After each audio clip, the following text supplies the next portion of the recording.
Hi, and welcome to Matt Holman Talks Mental Health, the podcast where I have the opportunity to catch up and chat with friends of mine that I've met through the course of my life. Today, I'm really excited to introduce to you Sharon Aneja. Sharon, welcome. Thank you. Great to have you. As I always do in these podcasts, I'll do my introduction and I'll ask Sharon to introduce yourself as well, please.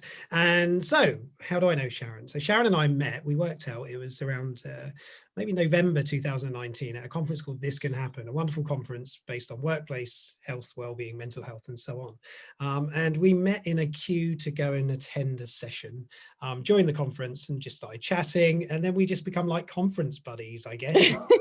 That's the word we can use. We just had lunch together. We chatted about mental health. We were talking, there's a lot of similarities in the kind of way we see the world, which is fantastic. And we just stayed in touch ever since that conference and had a number of calls over the months of the pandemic, of course. And we've just talked and carried on talking. It's been amazing. And Sharon is now somebody who I trust as a friend. And I really do appreciate all the things that she's doing. She's going to tell us wonderful stories about her experiences with mental health as well. So Sharon, welcome to the conversation. Thanks, Matt. What a lovely introduction. I was just reflecting actually about how we became those conference buddies. We sat next to each other for the remainder of that conference. When you don't know too many people around the conference, it's always nice to be friendly. Yeah. But yeah, I mean, gosh, I really value our friendship so much. You've really used, like, our conversations really sustained me, I think, during that first lockdown. When I had my daughter at home and I was trying to build the business and it was such hard work, but yeah, it was it's been a great ride, great friendship, and looking forward to how we can work together moving forward. So how would I introduce myself? It's such a tricky thing, isn't it, when someone asks you who you are, you always invariably tell them what you do, which actually isn't really necessarily who you are, although it's linked.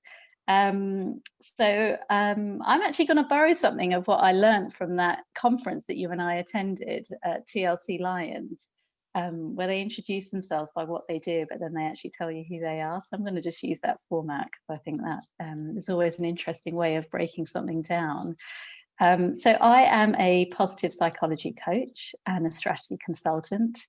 I run a training, coaching, and strategic consulting business called Humanity Works Consultancy, and we help people and organizations to thrive through positive organizational psychology. And I realize that probably sounds like a lot of jargon to a lot of people that might be listening to this recording.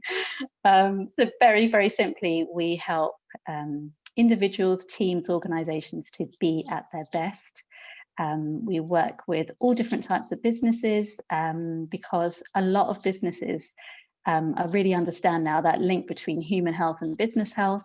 And so a lot of their kind of strategies are based around, people first. But in order to put people first, you need to understand how you can get the best out of them. And we help those businesses with like resources, tools, strategies to be able to do that so that they can really unlock the potential that exists within their people, but also their organization. And we're very, very committed to that work, not just sort of in a professional capacity, but also because we know that, by creating healthier, happier workplaces, we can create happier and healthier communities, and that in turn will create a happier and healthy society.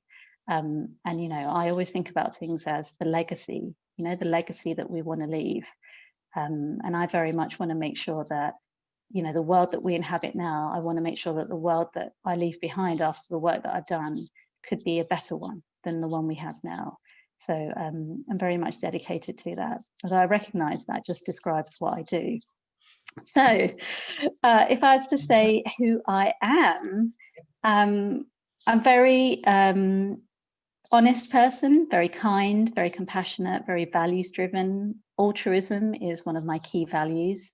So helping people is very central to who I am, my purpose. And that kind of extends beyond, my friends, my family, the people that I love, into the community as well. I very much believe in give back. I've been very blessed and very, very lucky in my life. Lots of challenges, but also lots and lots of good things. And so I give my time to work with charities like Haven House, which is a hospice for children with life-limiting illnesses, so some of the most vulnerable people in our society, helping people with PTSD, because I'm a PTSD sufferer myself, which we'll go on and talk about, I'm sure, in a bit. And also, you know, like in the first lockdown, I know, Matt, you'll be aware of this, and I was offering free coaching to frontline NHS key workers. I was also cooking food, sending it into the hospital so that the key workers had, you know, home cooked food to eat, because, you know, nutrition is such an important part of maintaining well-being, but also just so that they knew that they were valued and people cared for them. And in fact, I'm doing that again this second time in lockdown as well. So this Friday, I'm not going to be working. I'm going to be spending the whole day in the kitchen cooking and sending food into Bart's Hospital, because I just think, well, why not? So yeah, that's a big part of who I am. Another part of who I am, and probably the bit that I never really ever wanted to own up to and tell people about, is the fact that I am a recovering overachiever, overperformer. I am a recovering perfectionist. I have always feared failure. I am someone who didn't understand that vulnerability was strength and always saw it as a weakness. So that has been an ongoing challenge for me. And like anyone else, I have days when I'm doing really well and I'm happy and things are going, you know, generally good.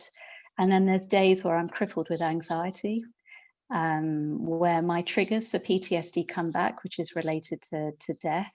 And I can be triggered by all different types of scenarios that kind of pull me back into that world. Or it could be days when I'm, you know, I'm triggered because things aren't going so well, and, you know, that fear of failure comes up. So I guess in a very roundabout way, I'm sort of saying that I'm a sum of my experiences, my thoughts, my feelings, my behaviors, my emotions, my actions.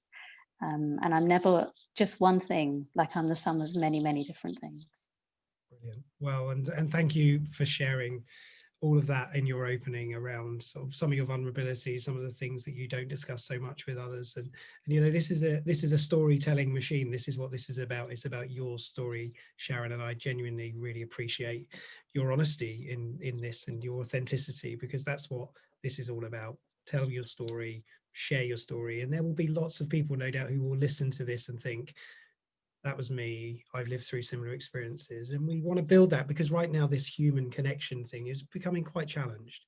We know that. We don't need to discuss why, the reasons for that, but we know that's the case. So it's important that we have these conversations. So the big question, the one that always comes in, you've alluded to some of it already, whatever you want to talk about, but your journey with mental health, can you define it, describe it, the experiences that you've been through during your life?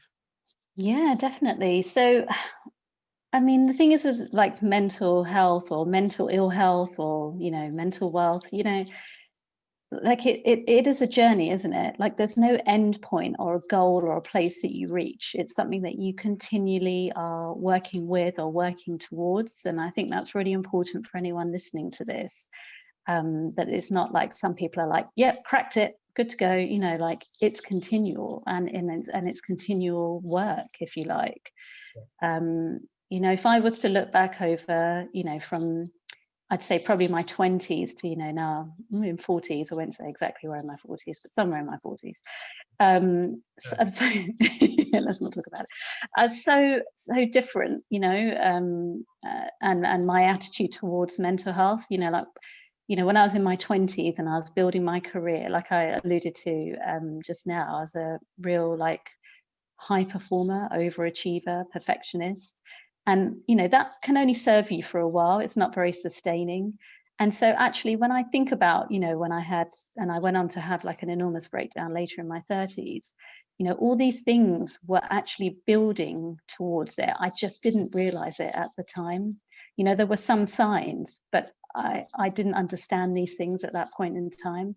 And I was so busy trying to create like a really high flying career and make money and climb the corporate ladder and buy a house and do this and do that. And, you know, I did all those things, but actually it came at an enormous cost to my mental health.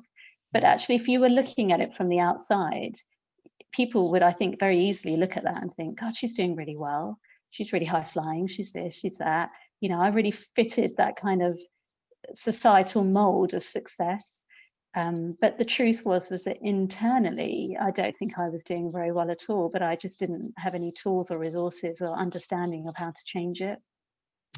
I would describe my journey as a series of rebirths. So I would say up until, say, like early 30s, where I had this kind of high-flying career, I reached this point where I'd like got really senior, making lots of money, thought that that was the thing that I really needed to be happy, and thought that happiness lay at the end of that. And when I got to that point and I realized that I was in fact not any happier than I was to start off with, I had this massive realization. I was like, am I going after the wrong things? Like, it's the kind of like moment. And I was very burnt out, very tired, not surprising from all the overachieving. And I basically, I quit this really, really, really good job that I had, very well-paid job. And I decided to go backpacking around the world, which was a genius move. I had a great time doing it. I'm not going to lie to you. You know, but being like the overachiever, I had to almost overachieve at the backpacking too, I think. You know, like if Carlsberg did backpacking, I was like in that mindset of like, and I'm going to be the best at backpacking. Although in my case, more flash packing. It was, or as my friends called me, a champagne backpacker. One of the benefits of traveling when you're much older. I had a great time. It did afford me some time to reflect, but I can't say that it was like the moment where I had like the big epiphany and it completely changed my life, because it didn't, but it did a bit. I think after I had that experience, which I really enjoyed, I thought to myself, I'm going to take more chances. I'm going to open myself up to different experiences. So I moved to India. But being who I was at that point, I, of course, had to get a really, really high performing job again, because what else would I do? And of course, that led to more burnout. And then I was like, oh, you know what? Maybe working in India is not for me. You know, the stories you tell yourself. And I was like, oh, I'm going to go back to London. And then I got, of course, another high performing job, because why wouldn't I? And then this time, though, I thought to myself, no, I do need to look after my well-being. So what I'm going to do is I'm going to get a temp job, I'm going to work for 3 months, and I'm going to travel for a month. And I work for another 3 months, then I'm going to travel for a month. And on the outside, again, that sounds like such a great life. And everyone was like, wow, how did you create this life? And I was like, I know, I'm so good, you know. But it was a story I was telling myself, because the truth was I was just running away from reality. And then one day in 2014, March 2014, after I'd got back from traveling in South America, I became quite unwell. And I went to see a doctor, and she was like, I think you might need surgery quite urgently. And I was like, oh, okay. Basically, I went in for a very regular surgery, ovarian surgery. And I, you know, the doctor's consultant said to me, you know, you'll be out in no time. Don't worry, your recovery will be quick and you'll be back at work before you know it, which is, of course, music to my overachieving ears. But during that surgery, the surgeon made a mistake, and she cut my bowel, and she put a stitch in it, and she sent me home that evening saying, don't worry, everything will be fine. It was a really minor thing. You're strong and you're young, you'll be fine. And within 48 hours of being discharged, I was in absolute agony at home. Thankfully, I was at my parents', who were keeping an eye on me. I got to the point where I actually couldn't speak anymore because the pain was so overwhelming. We didn't really understand what was going on. And to be honest, none of us made the connection that it could be something to do with the mistake that had been made. We just didn't understand it. Right. But my mum, I think, you know, mums have an intuition, and my mum basically beat down the door of that consultant's house and was like, you will see my daughter, you'll come to our house and you will see her, something is really wrong. And she came to the house, and she listened to my stomach or whatever she listened to, and she just called A&E and was like, I have an urgent admission, you need to take her right now. And my mum and dad were like, what is going on? And she was like, take her now, like you can't even wait for the ambulance, take her now. And so my parents, like, I don't even know how I made it down the stairs because I was in such agony to get into the car. They took me to hospital and I screamed all the way in there.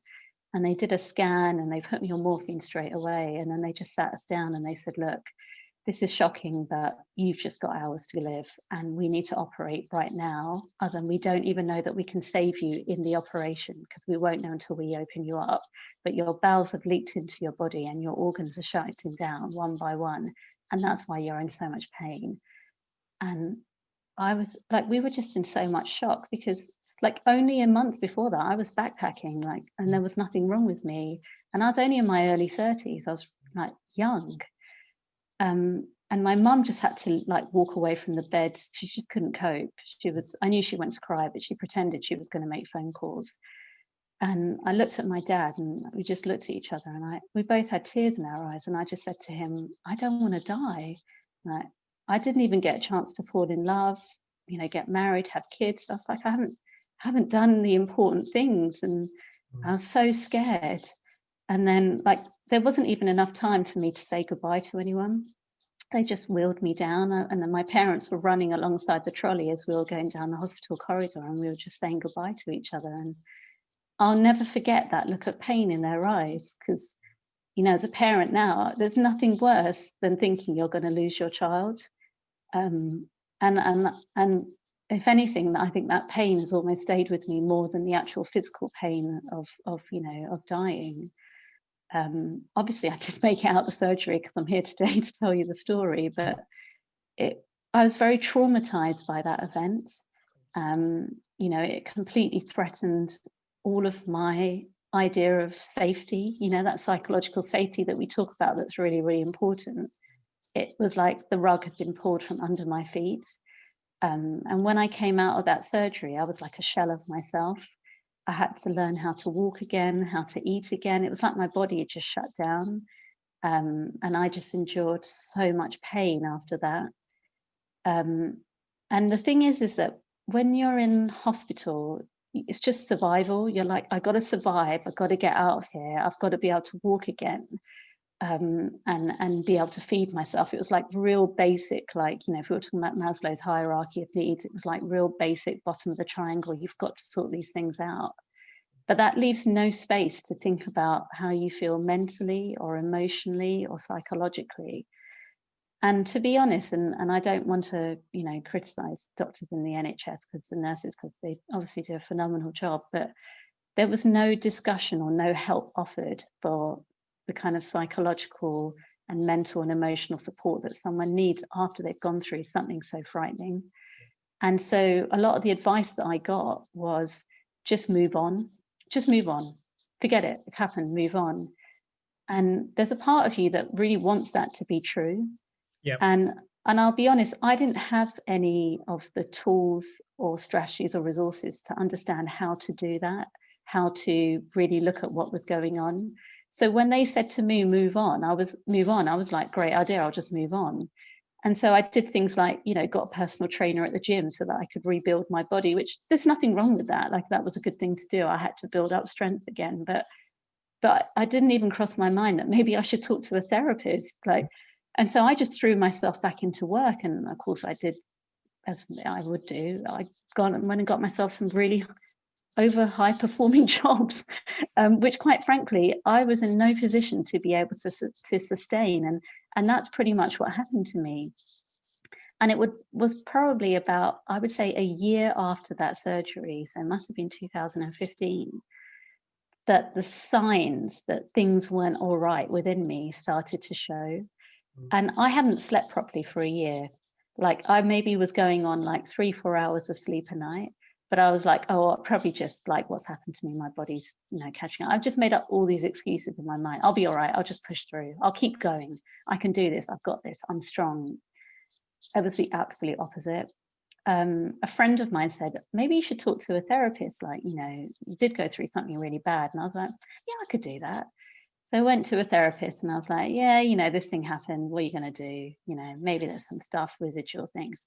And she was like, oh my God.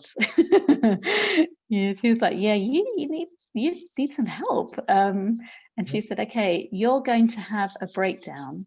And when you do, you're going to cry and you're not going to stop crying. So you need to tell someone in your family this is coming, someone you trust, so that they're there for you. And I was so, at that point, still so like arrogant. I was like, oh, so I'm going to cry, am I? Okay. Oh my God, like I can't begin to tell you, when I had that breakdown, I didn't stop crying for months. I mean, like I was floored. Like an achievement was getting out of bed. Honestly, like just getting through the day. And bear in mind, I was still working then, and I had no idea how to tell anyone how I felt. I confided in my sister. I had to tell my parents because the breakdown was so bad that because I wasn't coping. And then I was like, what am I going to do about work? Like, I was freelance, I was a consultant. I was like, what do I do? How do I tell someone? I still felt like vulnerability was weakness. And there were three pivotal things, I think, that really happened in that journey. One was I finally plucked up the courage to talk to someone at work, someone who I really, really trusted, and said, this is what's happened to me. I'm in trouble. I don't know what to do. And I didn't expect her to have the answers, but I just was like, I need someone at work to tell them, because I spent so much time at work. And in a way, that conversation really saved me, because I felt like there was someone there who I could walk up to and be like, today's a bad day, like a really bad day. And just that someone knew. The second thing was, and this really came from like the therapy and getting professional help was really, really important, was we worked on like me putting together like a series of very small achievable goals that I could work towards every day. And I'm talking small, like it could be the fact that I got out of bed that day and I didn't feel like totally like wanting to get back into bed, like that kind of basic kind of goal. Or the fact that, I got up and had a shower and got ready, that kind of thing. And then the third thing was a conversation that I had with my older sister. And she just said to me, you got to find your silver lining in this. Like, you can't change what happened to you, but you can make something more of it. And that's when I started really doing a bit of research into like trauma, resilience, post-traumatic growth. And I started to like piece together the dots, and I started to understand much more about, that brilliant kind of broken vase metaphor. When your life kind of shatters and scatters into a million pieces, you can't try and glue it back together and try to recreate what you had beforehand, because you will never be that person again. Instead, you need to create a mosaic, something better than what you had. And actually, that's what I did. I thought back to, that conversation I had with my dad on my deathbed, where I said I never got the chance to fall in love. And I thought to myself, I can't let that be my legacy. Like, I've got to make some changes, and going after these ridiculously high performing jobs that I've been in is not going to allow me to do that. Like, I need to heal. And that's what I did. I spent time then reconnecting with myself, like the real version of me, the bits of me that I didn't even want to admit were true, but really like lean into those like vulnerabilities, those difficulties, listen to like Brené Brown talks, understand that shame circle, that strength comes from this, reconnecting with my family, my friends, but on a different level, and opening myself up to finding love. And that's exactly what I did after so many years of trying to find fulfillment in all the wrong places. When I did open myself up to it, I went on to meet who is now my husband, and we went on, had a whirlwind romance, got married, engaged after 6 months, married 3 months after that, fell pregnant 2 months after that, and now I have like an almost 3-year-old gremlin of a daughter who I couldn't be prouder of. And so like, if I think back now, like my life is so different, and that's definitely, like my second rebirth. And this kind of makes it sound like I had a very like linear recovery. I didn't. For every step I took forward, I took 3 steps back, or maybe more. It was a very, what I would call squiggly recovery, as most people's are. Trauma isn't something you just get over. It's something that you kind of almost have to integrate into your life and learn to move forward with. I still have triggers that take me right back to where I was beforehand. Mine is death. So because I almost died, I have a fear of dying. And so when, for example, not last year, the year before, so 2019, my aunt very, very suddenly passed away. She was a second mum to me. And I went right back straight into all the symptoms of PTSD, because all of my sort of feeling of psychological safety was taken away from me. And I relived all of that experience, all of it, went right back into therapy. But the difference was this time I knew what to do. Yeah. I knew what I needed to rely on. I knew what my resilience toolkit was, how to take care of myself. That doesn't mean I didn't experience the pain all over again. Like, believe you me, I did. It was really hard. But out of that came another rebirth, because then I thought to myself, what am I doing with the career that I've done? Like, although I built this life out of love and everything, I was still in those very high performing jobs, doing a much better job of them, like managing well-being, doing the job well. It's very different. I was a much better leader, much more open, honest, vulnerable, role models, much better behavior. So like all those things were there, but I wasn't really living my passion or really fulfilling my true purpose. And actually, that's where Humanity Works consultancy, the idea of it, was born out of. And when I decided, actually, who am I kidding? What I really love about what I do is developing people and transforming organizations. And so that's where that was born out of. And that in itself has been a journey of self-discovery. But, it's not like that experience I had when my aunt died is the end of it. Like after my aunt died in March of 2019, my grandmother then died in December of 2019, and she lived with my parents, so we were very, very close. And this time I thought to myself, you know what, Sharon, you've got to deal with this idea of death. Like, death is always going to be around you in some way or the other. And, this is even before the pandemic was hitting. So, you can't live your life in fear of it. And so, because my grandmother, being the age that she was and the situation she was on, she had a choice that she wanted to die at home. And I remember I had this conversation with my husband, and I was in floods of tears, and I was like, I refuse to live in fear of death. I'm going to go and be with my grandmother in her last few days of her life and last few hours. And I said to my mum, I was like, I'm going to stay in her room. I'm going to stay with her to the end. I'm going to be with her, because I know what it's like to be fearful when you're by yourself and you're dying. And I don't want that to be her story. And I refuse to be scared of it anymore. And I stayed with her,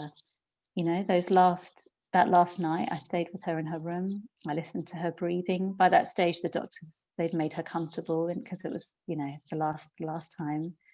And, it was such a different experience. And I'm so glad that I did it. That doesn't mean that I still don't hold some fear. That doesn't mean that I won't still be triggered in the future. But I was just like, enough.